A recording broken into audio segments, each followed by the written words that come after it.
उसने जैसे ही आने में देखा, सामने खुद को नहीं किसी और को पाया जो बिल्कुल उसकी तरह दिखता था पर मुस्कुरा रहा था। श्रेया एक पुरानी हवेली में अकेली रह रही थी।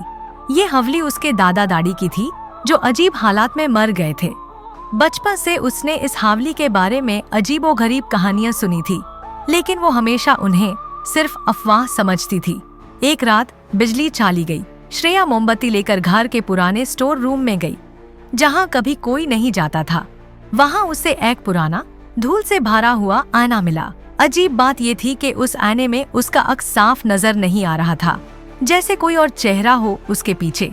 जैसे ही उसने हाथ बढ़ाया, आईने का अक्स हिलने लगा, लेकिन श्रेया खुद हिल नहीं रही थी। आने वाली श्रेया ने धीरे से मुस्कुराया, लेकिन वो श्रेया नहीं थी। श्रेया ने घबराकर मोड़ने की कोशिश की, लेकिन उसके पैर जैसे जमीन से चिपक गए थे।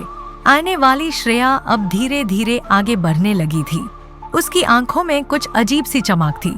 श्रेया के होंठों से आवाज निकालने की कोशिश हुई, लेकिन सिर्फ सन्नाटा था। फिर एक झटका लगा और सब कुछ अंधेरा हो गया।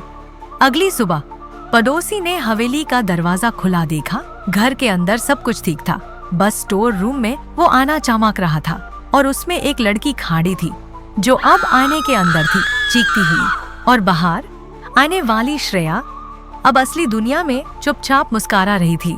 अब हवेली में कोई आवाज नहीं आती, बस कभी कभी स्टोर रूम के अंदर से किसी के चीखने की हल्की सी गूंज सुनाई देती है। लेकिन जब कोई देखता है, आईना सिर्फ एक मुस्कुराता चेहरा दिखाता है।